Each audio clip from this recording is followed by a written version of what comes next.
Hello and welcome to Serious Economics. Today we are going to cover chronology of money and banking theories. Okay, so let's begin the class.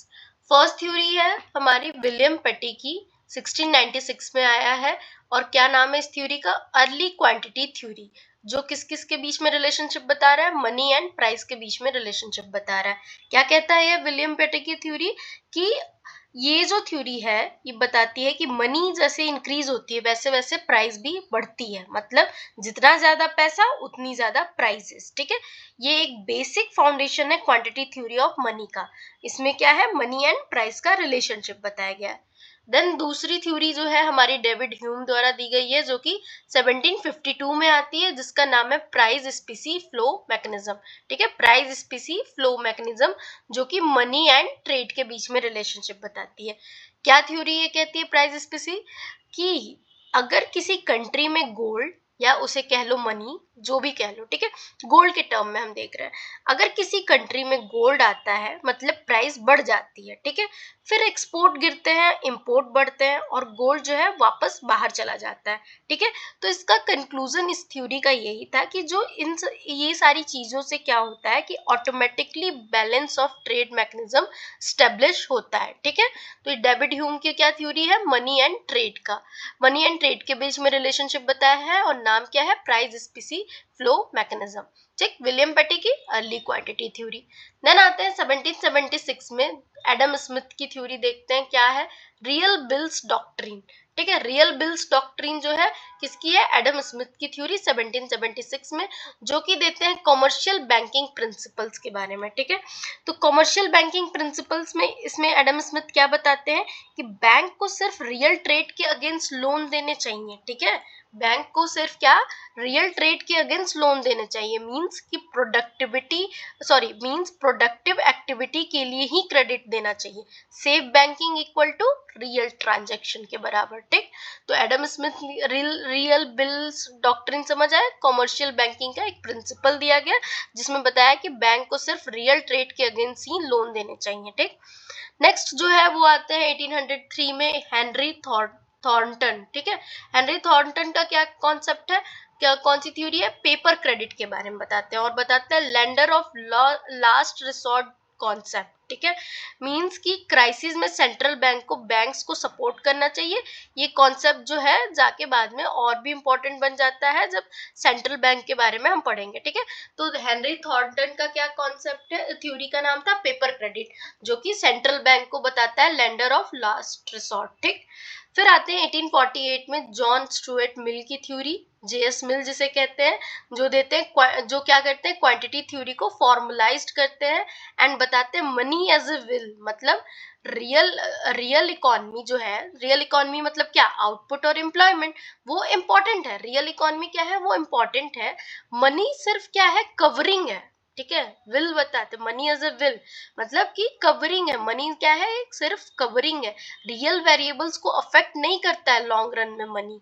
ठीक है, तो इस concept को हम neutrality of money से भी include करते हैं। ठीक है, इसका कीवर्ड ही इस क्वांटिटी थ्योरी को formula money as a veil का है, neutrality of money by John Stuart Mill 1848। ठीक, 1873 में आते हैं वॉल्टर वैगहॉट की थ्योरी, देखते हैं 1873 में।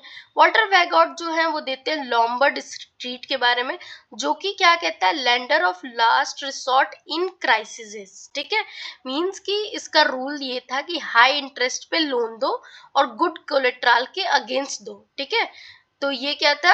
रूल क्या था इसका, वॉल्टर वैगहॉट का, कि हाई इंटरेस्ट पे लोन दो और गुड कोलेट्रल के अगेंस्ट दो। ठीक है, अच्छा, थॉर्नटन की जो कॉन्सेप्ट थी वो बैगोट के रूल के इक्वली, ये सेम ही होता है। बैगोट का और थॉर्नटन का कॉन्सेप्ट जो है कहीं कहीं जो है वो सेम ही बैठता है। ठीक, बात करते हैं 1890 में अल्फ्रेड मार्शल की, जो कि थ्योरी का नाम क्या है? कैम्ब्रिज कैश बैलेंस अप्रोच, जिसमें एम डी इक्वल टू के पी वाई कहा गया है। इक्वल बताया गया एम डी को के पी वाई के, मतलब लोग इनकम का कुछ पार्ट जो है कैश में रखते हैं। ठीक है, मनी डिमांड साइड का कॉन्सेप्ट है इसमें, कि लोग इनकम का कुछ पार्ट जो है कैश में रखते हैं। इसके बारे में है Cambridge cash balance approach, Alfred Marshall द्वारा। फिर 1898 में जो है नूट विक्शल आते हैं। नूट विक्शल जो है देते हैं नेचुरल रेट ऑफ इंटरेस्ट और कम्युलेटिव प्रोसेस ऑफ इन्फ्लेशन। ठीक है, मींस कि अगर market natural rate of interest का कॉन्सेप्ट जो है नूट विक्शल का ये था कि अगर market rate less than natural rate से है तो क्या होगा, इन्फ्लेशन होगा। अगर market rate greater than natural rate से होगा तो क्या होगा, डिफ्लेशन होगा। ठीक है, मार्केट रेट अगर लेस देन नेचुरल रेट से होगा इन्फ्लेशन, ग्रेटर देन होगा तो क्या होगा, नेचुरल रेट से डिफ्लेशन की कंडीशन। ठीक है, और कॉन्सेप्ट 2 जो उनका कॉम्युलेटिव प्रोसेस ऑफ इन्फ्लेशन का था वो ये था कि स्मॉल स्मॉल डिफरेंस क्या करता है, कंटिन्यूअस इन्फ्लेशन और डिफ्लेशन लाता है। ठीक है, और इस थ्योरी को आप इंटरेस्ट रेट गैप से कनेक्ट कर सकते हो। ठीक है, देन एट द 1907 में नूट विक्सल की प्योर क्रेडिट इकोनॉमी जो कि मॉनिटरी थ्योरी ऑफ प्राइसेस। ठीक है, तो क्वांटिटी क्या है, नूट विक्सल की 1907 में जो कॉन्सेप्ट है क्या है, प्योर क्रेडिट इकोनॉमी और मॉनेटरी थ्योरी ऑफ प्राइसेस से। ठीक है, फिर आते हैं 1911 में इरविन फिशर की, देखते हैं। देखो 1898 और 1907 वाला सेम ही कॉन्सेप्ट है नूट विक्सल का। ठीक है, प्योर क्रेडिट इकोनॉमी और नेचुरल रेट ऑफ इंटरेस्ट का।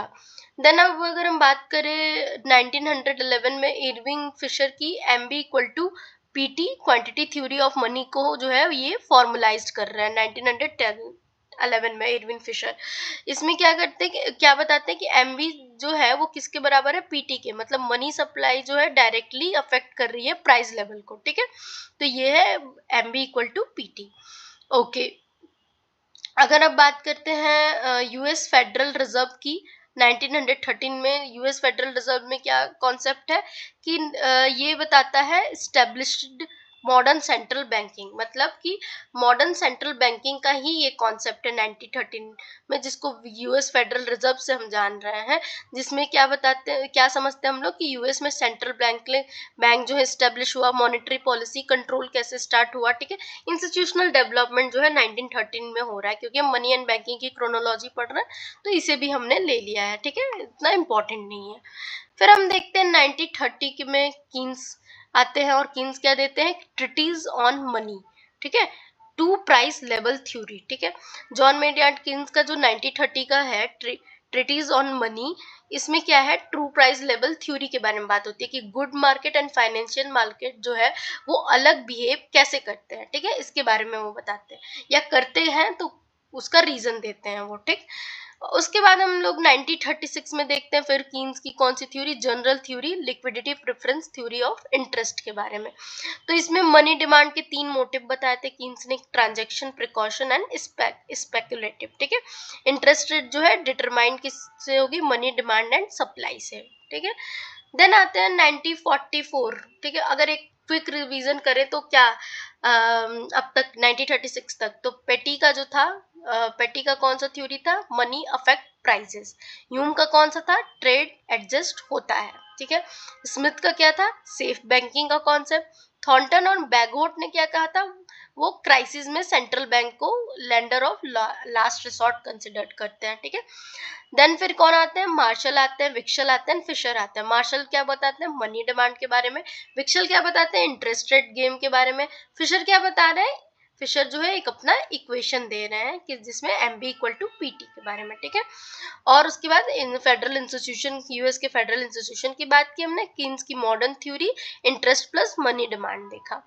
अब नेक्स्ट आते हैं हम लोग modern monetary and banking chronology देखने 1936 के बाद की, जो कि आती है 1944 में ब्रिटेन वुड एग्रीमेंट। ठीक है, जो कि आईएमएफ एंड वर्ल्ड बैंक यहाँ से स्टेब्लिश होता है, और इंटरनेशनल मॉनेटरी सिस्टम, मतलब कि आईएमएफ एंड वर्ल्ड बैंक का फॉर्मेशन हो रहा है ब्रिटेन वुड में 1944 में। फिक्स एक्सचेंज रेट सिस्टम, जो डॉलर प्लस गोल्ड को एक स्टैंडर्ड टाइप माना गया। ठीक है, ग्लोबल मॉनेटरी स्टेबिलिटी के लिए इंस्टीट्यूशन बनाए गए, जैसे कि इंटरनेशनल मॉनेटरी सिस्टम। ठीक, जिसे हम इंटरनेशनल मॉनेटरी सिस्टम कंसिडर करते हैं, आईएमएफ एंड वर्ल्ड बैंक को। ठीक है, 1952 में आते हैं, विलियम बॉमल द्वारा क्या थ्योरी दी गई है, inventory theoretic transaction demand for money. William Baumol जो है inventory theoretic demand for money देते हैं, जिसमें बोलते हैं लोग पैसे को इन्वेंट्री की तरह मैनेज करते हैं। ठीक है, ट्रेड ऑफ की सिचुएशन में कैश रखना, ट्रेड ऑफ हो तो कैश रखना, नो इंटरेस्ट बॉन्ड रखना, इंटरेस्ट मिलेगा, ठीक है।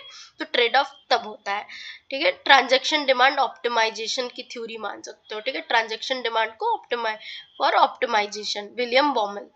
1953 में मिल्टन फ्रीडमैन आते हैं, परमानेंट इनकम हाइपोथेसिस देते हैं, जिसमें मनी डिमांड के बारे में बताते हैं, मतलब कि कंजप्शन जो है वो depend on long term permanent income, not current income, ठीक है। और मनी डिमांड को क्या बताते हैं, स्टेबल बताते हैं। फिर आता है मिल्टन फ्रीडमैन का 1956 में थ्योरी, मॉडर्न क्वांटिटी थ्योरी, जिसमें स्टेबल मनी डिमांड फंक्शन के बारे में बताया गया है, जिसमें मनी डिमांड क्या है, स्टेबल होती है, मनी सप्लाई जो है चेंजेस होते हैं आउटपुट एंड प्राइस इफेक्ट के कारण, ठीक है। ओके, इसमें कीवर्ड अगर याद रखोगे तो मिल्टन फ्रीडमैन का मॉनेटरिज्म से याद रख सकते हो इस थ्योरी को, ठीक है, मॉडर्न क्वांटिटी थ्योरी को। फिर आते हैं 1958 में जेम्स टॉबिन जो है क्या लाते हैं, portfolio theory of money demand, mean variance, मतलब कि लोग अपना पैसा डिफरेंट एसेट में क्या है डिवाइड करते हैं, रिस्क वर्सेस रिटर्न का डिसीजन लेते हैं, ठीक है। इसमें कीवर्ड जो होगा मीन वेरिएंस, मतलब डाइवर्सिफिकेशन होगा, ठीक, कि लोग अपना पैसा जो है डिफरेंट एसेट्स में डिवाइड करते हैं, रिस्क वर्सेस रिटर्न का डिसीजन लेते हैं, ठीक। अब 1960 में आते हैं गुरले एंड साक का, जो financial intermediaries and near money के बारे में बताते हैं, ठीक है। मतलब कि बैंक्स के अलावा भी इंस्टीट्यूशंस होते हैं। नियर मनी क्या है, इक्वल होगी इजी कन्वर्टेबल एसेट्स के, ठीक है। एग्जांपल में एफडी एंड म्यूचुअल फंड्स, ठीक। ओके, देन बात करते हैं 1963 की, फ्रीडमैन एंड स्वार्ट्ज की थ्योरी। 1963 में फ्रीडमैन एंड स्वार्ट्ज की थ्योरी आती है, जो कि कॉन्सेप्ट क्या है, monetary history of USA and money supply causes cycles, मतलब कि ग्रेट डिप्रेशन का रीजन जो था वो मनी सप्लाई का फॉल था, ठीक है। मॉनेटरी शॉक्स के बारे में जो है ये फ्रीडमैन एंड स्वार्ट्ज जो है इस चीज के बारे में एक्सप्लेन करते हैं कि कैसे क्या चीज हुई थी, ठीक। ग्रेट डिप्रेशन का बेसिक रीजन एक्सप्लेन करते हैं, ठीक है, फ्रीडमैन एंड स्वार्ट्ज। देन 1968 में फ्रीडमैन की फिर एक थ्योरी आती है जिसका नाम है नेचुरल रेट हाइपोथेसिस, जिसका expectation augmented for Philip curve है, ठीक है, पीसी जिसे कहते हैं। मतलब लॉन्ग रन में अनएम्प्लॉयमेंट जो है नेचुरल लेबर पे आता है, फिलिप कर्व जो है लॉन्ग रन में वर्टिकल होता है, और एक्सपेक्टेशन ऑगमेंटेड फिलिप कर्व के बारे में फ्रीडमैन देते हैं। देन 1972 में रॉबर्ट लुकस की थ्योरी आती है, rational expectation in monetary policy, जो कि लोग क्या बताती है कि लोग जो है फ्यूचर पॉलिसी को एंटिसिपेट कर लेते हैं, पॉलिसी का इफेक्ट जो है इससे कम हो जाता है, ठीक है। इसमें फॉरवर्ड लुकिंग एजेंट की बात हुई है। 1975 में सर्जेंट एंड वेलेस ने पॉलिसी इनइफेक्टिवनेस के बारे में बात की है, मॉनेटरी पॉलिसी विद RE, मतलब Thomas Sargent and Neil Wallace जो नाम है 1975 में, इन्होंने क्या बताया है कि सिस्टमेटिक मॉनेटरी पॉलिसी का रियल इफेक्ट क्या है, जीरो है, मतलब न्यूट्रलिटी ऑफ मनी के बारे में एक तरह से बात की है। ओनली अनएक्सपेक्टेड जो है वो अनएक्सपेक्टेड पॉलिसी ही वर्क करती है, ठीक है। RE मतलब यहाँ पे क्या है, रेशनल, शायद है रेशनल से रिलेटेड है। 1977 में बात करते हैं, किसका आता है, फिन किडलैंड एंड एडवर्ड प्रेस्कॉट के, ठीक है। 1977 में कौन सी थ्योरी, कौन इकोनॉमिस्ट आते हैं, किडलैंड एंड प्रेस्कॉट, जो कि time inconsistency end of monetary policy के बारे में बात हो रही है यहाँ पे।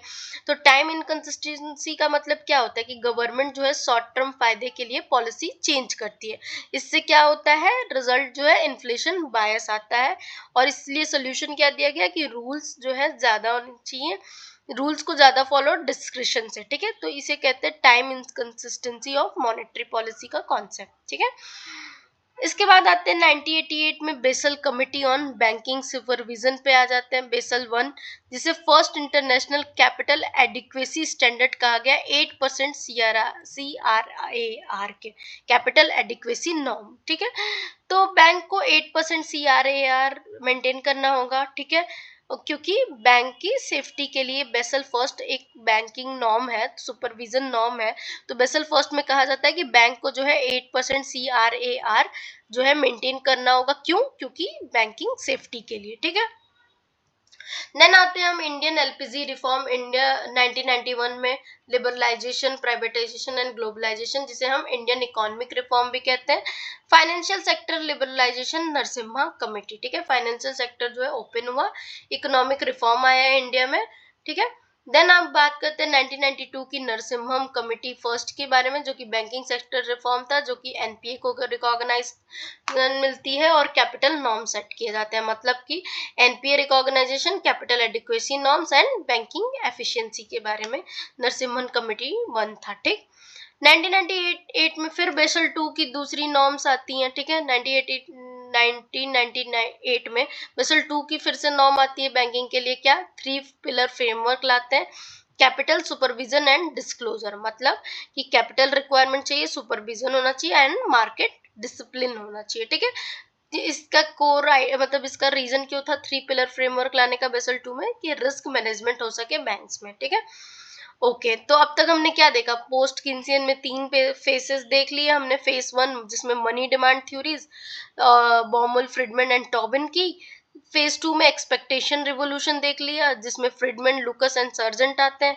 फेज 3 में policy and banking reform, Kydland and Basel and Indian reform देख लिया। ठीक है, ओके, नेक्स्ट अब हम देखते हैं क्या, नेक्स्ट हम देखेंगे थ्योरीज 1998 की नरसिम्हन कमेटी 2। ठीक है, नरसिम्हन कमेटी 2 किस लिए आई है 1998 में, फर्दर बैंकिंग रिफॉर्म्स के लिए। फर्दर बैंकिंग मतलब एडवांस बैंकिंग रिफॉर्म, जैसे कि बैंकिंग कंसोलिडेशन, मतलब स्ट्रॉन्ग बैंक बनाने, एनपीए रिडक्शन करना, एफिशिएंसी इंप्रूव करना, स्ट्रेंथनिंग करना रिफॉर्म को। कब आ रहा है 1998 में। ठीक है, जब नरसिम्हम कमेटी 2 आ रही है। 2006 में इन्फ्लेशन टारगेटिंग इंडिया जो है, मतलब आरबीआई क्या करती है, move toward flexible inflation targeting. ठीक है, मींस कि आरबीआई ने इन्फ्लेशन कंट्रोल पे फोकस बढ़ाया, प्राइस में स्टेबिलिटी इंपॉर्टेंट ऑब्जेक्टिव बनाया। ठीक है, और शिफ्ट इन मॉनेटरी पॉलिसी। ठीक, और हम क्या फॉलो करने लगे, फ्लेक्सिबल इन्फ्लेशन टारगेटिंग। ठीक है, 2010 में वेसल थर्ड नॉर्म आता है, post GFC, higher capital liquidity ratio, LCR, NSFR, मतलब बेसल थर्ड का फिर बैंकिंग के लिए रिफॉर्म के लिए बेसल थर्ड नॉर्म आता है। Post global financial crisis reform है ये, जिसमें हायर कैपिटल रिक्वायरमेंट चाहिए, लिक्विडिटी रेशियो चाहिए, एलसीआर मतलब लिक्विडिटी कवरेज रेशियो, एंड एनएसएफआर। ठीक है, इसे कहते हैं लिक्विडिटी रेशियोज। ठीक, मतलब स्ट्रॉन्ग एंड सेफ बैंक के लिए ये सारी चीजें चाहिए। फिर 2016 में India flexible IT MPC constituted, मतलब फॉर्मल इन्फ्लेशन टारगेट 4% टू ±2%, मतलब एमपीसी मॉनेटरी पॉलिसी कमिटी जो है स्टेब्लिश होती है, टारगेट किया जाता है 4 ± 2% का इन्फ्लेशन। ठीक है, हमको मैनेज करके चलना है, इतना ही इन्फ्लेशन है। 2016 में डिमोनेटाइजेशन आता है इंडिया में, एंड 500 एंड 1000 के नोट जो है डिमोनेटाइज होते हैं नवंबर 8 2016 को। ठीक है, मॉनेटरी शॉक एक तरह से एम क्या था, ब्लैक मनी कंट्रोल करने के लिए और डिजिटल इकोनॉमी को प्रमोट करने के लिए। ठीक है, फिर 2016 में आईबीसी आता है। ठीक है, insolvency and bankruptcy code NPA resolution. ठीक है, इसमें क्या है, कंपनीज का फास्ट रेजोल्यूशन होता है, टाइम बाउंड बैंक्रप्सी प्रोसेस होता है। ठीक है, इसका रीजन ये था लाने का, सॉल्व करने का बैड लोन्स को। ठीक है, तो अब हमने अगर रिवीजन करें तो क्या देखा, इंडियन बैंकिंग रिफॉर्म फ्लो को नरसिम्हन फर्स्ट में क्लीन सिस्टम, नरसिम्हन 2 जो है वो क्या है, strengthen system, and global rules के बारे में बेसल 2 जिसमें रिस्क मैनेजमेंट के बारे में बात की, बेसल थर्ड क्राइसिस के बाद स्ट्रॉन्ग बैंक के बारे में बात की। ठीक है, उसके बाद इंडियन मॉडर्न पॉलिसी में देखा हमने इन्फ्लेशन टारगेटिंग, मतलब प्राइस स्टेबिलिटी, एमपीसी मतलब डिसीजन मेकिंग बॉडी के बारे में, demonetisation, shock policy, and IBC मतलब एनपीए सॉल्यूशन। ठीक है, तो ये सारे जो हमने इंपॉर्टेंट कॉन्सेप्ट डिस्कस किए। अब हम देखते हैं नोबेल प्राइज विनर्स जो है मनी एंड बैंकिंग में। तो 1970 में पॉल सैमुअल्सन आते हैं, जो कि ओवरलैपिंग जनरेशन मॉडल देते हैं, मनी एंड एसेट प्राइसिंग का कॉन्सेप्ट होता है इसमें। ठीक है, देन 1976 में मिल्टन फ्रीडमैन आते हैं, मॉडर्न क्यूटीएम देते हैं, मॉनेटरिज्म के बारे में बात होती है मिल्टन फ्रीडमैन द्वारा, नेचुरल रेट, मॉनेटरी हिस्ट्री के बारे में मिल्टन फ्रीडमैन डिस्कस करते हैं। ठीक है, ये सब नोबेल प्राइज विनर्स हैं। ठीक है, जो कि रिलेवेंट है मनी एंड बैंकिंग में। ठीक है, जेम्स टॉबिन आते हैं 1981 में, portfolio theory of money demand देते हैं, टॉबिन क्यू देते हैं, एंड फाइनेंशियल मार्केट्स के बारे में बात करते हैं जेम्स टॉबिन। 1995 में रॉबर्ट लुकस आते हैं, जो कि रैशनल एक्सपेक्टेशन देते हैं, मॉनेटरी पॉलिसी इफेक्टिवनेस देते हैं, एंड लुकस क्रिटिक के बारे में बात करते हैं। ठीक है, ये सारे इकोनॉमिस्ट जो हैं वो नोबेल प्राइज विनर है, Paul Samuelson, Milton Friedman, James Tobin, Robert Lucas, then 2001 में जॉर्ज एक्रोलॉफ के बारे में बात करते हैं, asymmetric information adverse selection in credit market के बारे में जॉर्ज एक्रोलॉफ बात करते हैं। 2001 में फिर जोसेफ स्टिग्लिट्ज भी आते हैं जो कि credit rationing information and financial market के बारे में बात करते हैं, ठीक है। देन आते हैं 2001 में ही माइकल स्पेंस जो कि सिग्नलिंग के बारे में बात करते हैं, information in financial market. Then 2004 में किडलैंड एंड प्रेस्कॉट आते हैं जो कि time inconsistency of monetary policy, rule versus discretion के बारे में बात करते हैं। 2011 में थॉमस सर्जेंट आते हैं जो कि rational expectation and monetary physical extraction के बारे में बात करते हैं। सेम ईयर में क्रिस्टोफर सीम्स आते हैं जो कि VAR model monetary policy transmission के बारे में बात करते हैं। 2022 में Ben Bernanke banking and financial crisis, role of bank in Great Depression के बारे में बात करते हैं। एंड 2022 में डायमंड एंड डाइबिग आते हैं जो कि bank runs and deposit insurance Diamond Dybvig model के बारे में बात करते हैं, ठीक है। तो कौन कौन से इकोनॉमिस्ट को नोबेल प्राइज मिला है? Paul Samuelson, Milton Friedman, James Tobin, Robert Lucas, George Akerlof, Joseph Stiglitz, Michael Spence, Kydland and Prescott, Thomas Sargent, Christopher Sims, Ben Bernanke and Diamond and डिग्बे, ठीक है, Dybvig. Thank you, that's it.